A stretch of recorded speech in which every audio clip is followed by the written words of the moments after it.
Hello, this is my video response to our current reading, pages 22 to 67 of Dear Mrs. Nadeau. A quote I chose to talk about is as follows. So instead of apologizing, I turned around and left, so I wouldn't have to see how much I hurt my friend, so he wouldn't have to see how much he hurt me. So both of us wouldn't have to admit that when Amir moved away, he left more than just a tin roof behind. I think this quote really sums up a lot of what I had been thinking while I was reading. This girl, for someone living in her situation, has an extreme amount of empathy. While she looks out for herself, she feels deeply for how others feel around her. We see this with the way she puts her mother's feelings before hers, refuses to talk about the way people treat Amir, defends Deepti, and even when she crosses out her own writing in order not to offend Mrs. Nadeau. Seeing the way that, in this quote in specific, she is able to recognize and own up to treating who she calls her best friend poorly is incredibly empathetic and emotionally mature. I think this helps show beautifully what a situation like this truly would look like from a child's perspective. She is going through extreme third world hardships, but still has that innocence brought in from her age, yet she teaches herself skills and has become more mature at a younger age.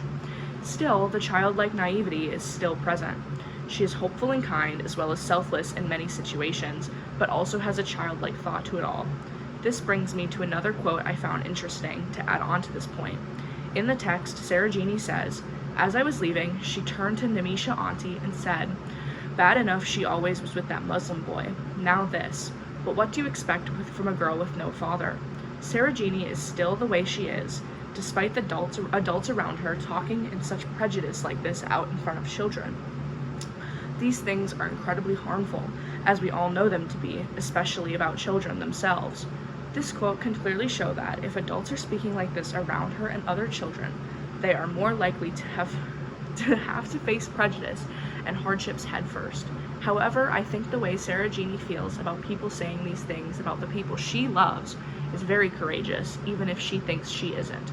To be exposed to a world of language like that at such a young age, including her talking about overhearing other mothers telling their daughters they will get taken advantage of and not worrying about what they mean. Overall, I think this perspective shows how much empathy and care Sarajini is still able to give. Living in a situation like hers is very inspiring and really gives insight on the real-world children who live in these conditions."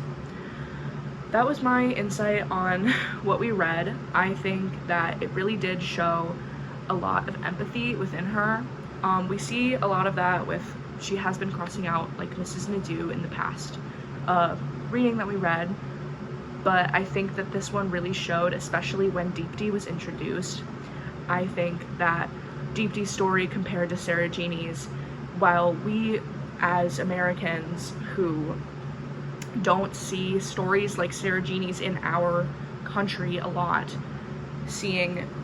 we see her as, wow, this is a third world tragedy, this sucks that someone has to go through this is horrible. And then we see the Deepti side of things, and it is objectively, she's at a loss compared to Sarajini in this world. And I think that that really puts into perspective the difference between Sarajini's life and how much worse it can get.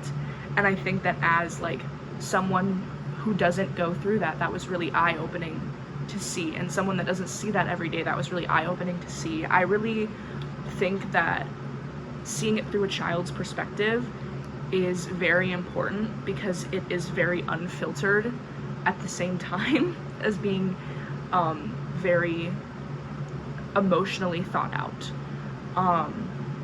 So the way Sarajini sees Deepti compared to herself or Amir or the rich people in India is a very important dynamic there, based on Sarajini's empathy and her emotional maturity and the hardships she is going through.